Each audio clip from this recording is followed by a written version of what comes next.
Hi there once again, Gentleman Jim here, the tailor. And Victoria Baylor, Dressmaker. Hey guys. Good to see you all. Welcome to another week of the Tailor and the Dressmaker show. What's today's date? The date? Yeah. Well, I guess that's irrelevant. But we're what, in the second, third week of August? Yeah. Okay. Third week of August. Yes, because we usually film at a certain time and you guys don't see it till later, so the date doesn't matter. But I'm just amazed at how fast this month is going by. It really has. Crazy it really fast. Has. Crazy fast. Be September in a minute. That's right. Someone's birthday month. That's right. Anyhow, so we're going to have a pretty short show today. We solicited questions, but it sounds like you guys probably have been out there doing your research and you've asked us a few questions. So we just have like maybe one or two to cover. So we'll just hop right into that today. Well, yeah, we've been getting a lot of questions on two things. First of all, where should the sleeve fall on you and how to shorten it? Well, the how to shorten it, I've got a lot of things out there that physically shows you step by step. Yeah, and if not, we'll produce something. Yeah, we'll do something else you. for you. But we have a lot of things on how to shorten it. Oh, I'm sorry. Yes, you do. Basic Alterations DVD completely details how to shorten. And I did one just sleeves, I believe. I think so. We'll check. Yeah, we'll check and see. But a lot of questions come up on a coat. The length of the coat, where should it fall, and the sleeve length. Basically, man or woman, the sleeve length should fall what we used to call the break of the wrist. Yep. That's right here. That's that area right there. Okay. Men tend to wear theirs, that's if they're business people or whatnot, they tend to wear it a little shorter. Why?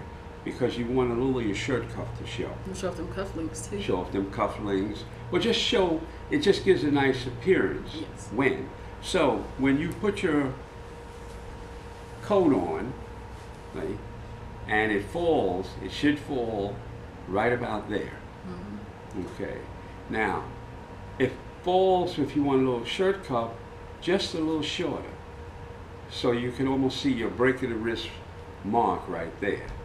Now, I see too many men, listen to me guys, or the seamstresses out there who take care of their husbands or male friends, or even them, where they wear it to where it's all down here, and it looks like that. Yeah. That's not a good length.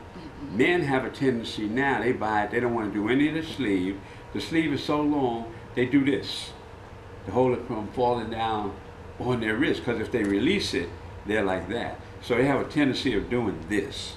That's just not right. It should fall right at the break of the wrist. Now, does it have to be? No. Do not listen to yourself or someone else say, well, what about when I do this? Or do this. Or do this. Well, guess what? You're not walking around doing this or reaching, okay? The positioning of an arm and a sleeve is usually always in the downward position. That's right. The downward position. When you shake a person's hand, male or female, the sleeve automatically has to go up. I mean, it's just like when you sit down with pants, they're going to draw up. They're going to draw what up. What are you going to do? And so there are a lot of things that you have to take into consideration when you alter a garment for a male or a woman. Because a woman's jacket is the same thing.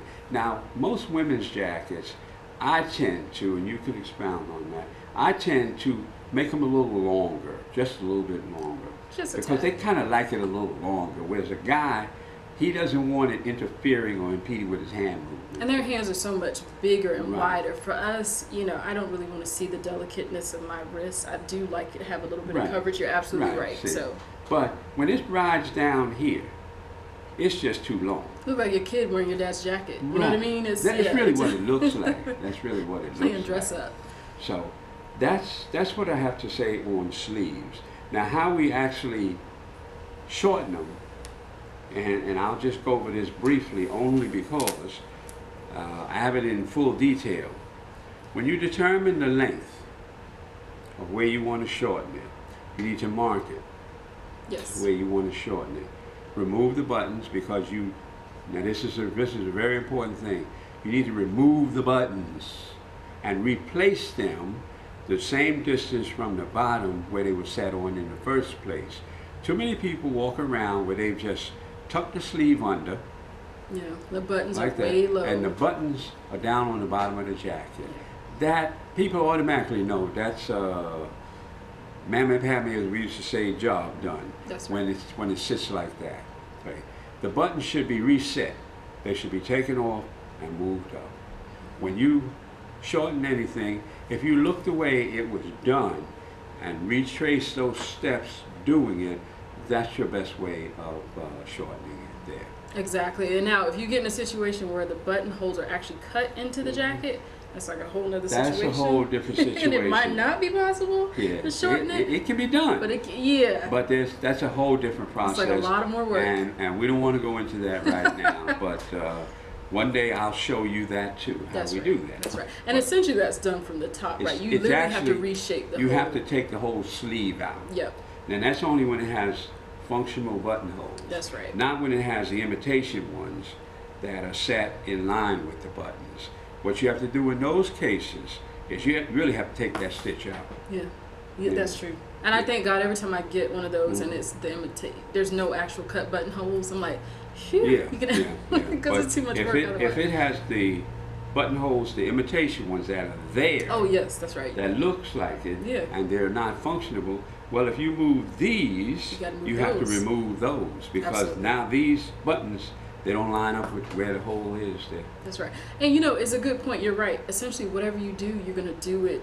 You got to make sure I like to return things to its original integrity, basically. So whatever shift you do, everything has to be shifted. And it should look exactly like it did when it came, except altered in whatever fashion that it needs to be.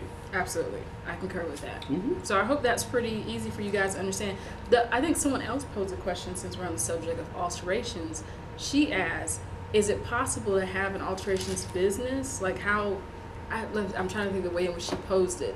Someone either had discouraged her from the thought of starting an alteration business. She was wondering, like, is it really possible to kind of get started with one? And we've talked about alteration business. We talk about this over and over again, but we're going to talk about it shortly again. Yeah, just real quick. So first of all, alterations obviously is just changing and altering garments. It's a lot easier to do that, believe it or not, than actually making the garment. If you had to change the sleeve on that versus actually making the jacket, that's going to get done a lot faster. And we both agree it's way more lucrative to actually do alteration versus actually making something. It sure is. So let me give you a case point scenario. So say for instance, you don't have to learn how to do everything. No. Say you just want to learn just do hems.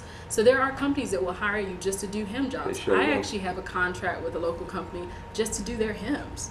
And let me put it in perspective with you here. So say for instance, if I charge $10 a hem. So some people might charge less, some people might charge more. It depends on your agreement. But if I charge $10 per hem, got in 14 pairs of pants, did 14 pants, so that's $140. Say for instance, I did that in 2 hours. So hems are really easy. You can knock those out fast. I just got paid $70 an hour. That's what alterations will do for you. So yes, you too can do alterations. And my alteration DVD will show you how to do it all of the basic alterations. That's why it is the basic. Because when it comes to ready-made garments that you buy, you have to always remember, they're not made exactly for you. Exactly. Or whoever's around you. You're going to always have to alter something. Well, these people look for people that can do that. They got dry cleaners that hang a little sign out saying we alter clothes. Well, I'm not going to speak on whether they're good or bad. You've experienced that. I'm going to speak on something. I had a family member recently, and she lives long distance from me. I was going to actually alter her wedding dress. Believe it or not, she took it to a gentleman. I had already looked at the dress in person, told her what she needed to be done, told her it shouldn't be too costly, just needed her strap adjusted because the bodice was hanging too low. Homeboy went in there, chopped her straps off, made it too tight. The bodice went from being level, like all the way to like up the top of her collarbone. Completely messed her up. And I told her, I said, just because people say they can do alterations doesn't mean they do them well. That's so true. You know? The best way to build your business, get good at the alteration part. Because, listen to me, when you get good at alterations, the next person that comes along that you've altered something for is looking for that good job. Exactly. They will automatically refer you to everybody they know. I built an empire doing alterations. I really and truly did. And when we say it's lucrative, it is very lucrative. Because number one is the best way. Now this is the way I started my business way back when. When you are going to get into the alteration business and nobody knows what you do, you start telling people what they need done. There you go. Tell And them how they things need can to- fit a lot you know, better. Your sleeve on your jacket would look a little better if they were a little shorter. Well, I don't really know somebody who's, you know, I do that. Mm-hmm. Your pants are too long or too short. Well, I do that. People are forever going around pulling up their pants, Mm-hmm. women are pulling up their pants or their skirt. You know, I can handle that for you. Yeah. People get to know what you are capable of doing. Now, you got to prove yourself too. Exactly. Once you prove yourself, they will flood you with business. They will flood you with business because everybody has a closet or drawer full of clothes that do not fit. Exactly. And And bodies are good, fluctuating. yeah. And there's more clothes. Put it this way, more people will actually do alterations than actually business you'll get for doing custom. That's right. Especially if you're just one person, because there's only so much custom you can do in one Right. given period of time. You can usually pack in way more alterations. Oh, you will. But again, I know it's not for everybody, so I have sewers that will We're refuse to blessed do that wherever you live, small town, big city, medium-sized city, there are more thrift stores and Goodwill stores. You know where they are because you pass That's them right. all the time. Have you ever, especially if you're a sewer, have you ever decided to go in there and get you some garments to practice on? Mm-hmm. That's all you can spend $10 and come out with a bag full of clothes that you can practice on. This improves your skill level Absolutely. by practicing on something that's not yours. Now, when it comes to a jacket, you can take one jacket and alter it 30 different times because the operation, the procedure, the steps that you take are the same over and over again, only the distance changes. So if you have a jacket with a sleeve, take a ½ inch off the sleeve, Mm-hmm. put it back together. Examine how you did, where you need to, you'll see, you know where you can improve it. Take the same jacket again, take another ½ inch off. Mm-hmm. Same jacket. You don't have to buy 1,000 jackets. No. And you got 2 sleeves, so you got one to work on and that. What happens eventually is the sleeve gets too wide. Mm-hmm. So you don't want to go up but so much because then now you have to start shortening the That's body. right. You have to narrow. Yeah, You know. exactly. But you can do that same jacket over and over again, male or female. Most of the time, females do not have all the venting. Mm-hmm. That's true. So it's a lot easier So for them. it's a lot easier to do those. Mhm. But they should still look like it did before you altered it. Same thing, you take in the sides of a jacket, take it in a little, finish it off, and take it in again a little more, finish it off, do that over and over again on one jacket. Sometimes you try and find different garments that you're basically going to do a similar type alteration, but they made a little different. I mean, in the world of sewing, you can change fabric Mm-hmm. types, style types, and get a different experience every Every time. I Every mean, there's time. things I still sew with, and I'm like, oh shoot, I've never done it in this way, in this particular Right. scenario, Right. under this circumstance. Yeah. Whole new experience. Yeah. And the good thing about that is you can do one side, to your point, and then leave one side together as you know, as is, so you can kind of use it as a reference to see That's why right. your side looks differently from Mhm. the other one. That's So right. it's a good point. So I hope But that helps. For those who were talking about should they do it, I always tell them this: should you do it? If you want to get paid, yes. I don't care how good you think you are sewing new garments. You got to wait for more people Yeah. to make something new than you do to alter something. And alterations can be done in a fraction of the time. That's You true. can make the same monies, if not more, in that time frame that you would making a new garment. That's right. So, I like $70 an hour. oh sure, Operations. sure, because you can, you really can. When you get into the alteration business, so that you guys will understand, you will make, and you should make, $40, $50 an hour. if you had to work. Yeah. Easily. Yeah. Easily. Shorten a couple of sleeves, hours job, you could make $40, $50. And you make your pay and then go spend the rest of the half of your day doing something else. You really could. You really could. You pace yourself. Yeah. So I hope that kind of helps you with that, and it brings to my remembrance that we did at one point talk about doing a comprehensive alterations packet for someone that wants to start a business, from documents, all that. We will revisit that. Forgive us, for some reason we lost sight of that. So be on the lookout for that too. That's for right. people that are trying. Yeah, we're coming out, like we said, we're coming out with a lot of things. A lot of resources. I'm planning the whole beginner to advanced sewing course that will be out this fall. Like I say, y'all keep wanting to know when. We told you before it'd be this fall, which is only a couple of months away. I know, right? You know, So, but it will be. Everything is in the planning stage, because what it's going to be is going to be the course that I teach in-house, broken down in different segments.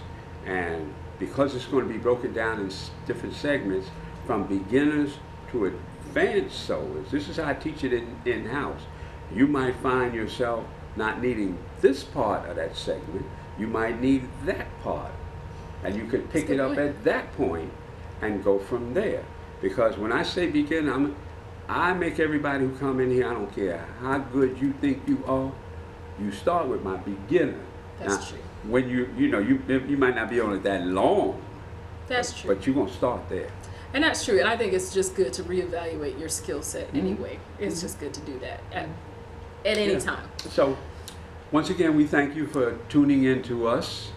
Look forward to everything that we have coming in the future. The year is winding down, and we really do have a lot of things planned. But you guys got to give us a little chance to get it all together. You know, we don't just wiggle our eyes and it's there. It takes time, it takes planning. Mr. Jim, you know, you and I both wear red sparkly shoes that we click together. That's how it works. But we want to give you a good product. That's why sometimes we'll say it's coming out. You know, everybody want to know when. But every time we give you a product, it's what you need. That's right. That's right. Gentleman Jim here once again saying thank you for being with us. Victoria Baylor, nice to spend some time with you guys. Hope you have a wonderful rest of your week and a great weekend. And we will talk to you next time. Remember, use your gifts, develop them, bless other people, and just enjoy life, right? Enjoy it. That's right. You know, so thank you once again. Bye.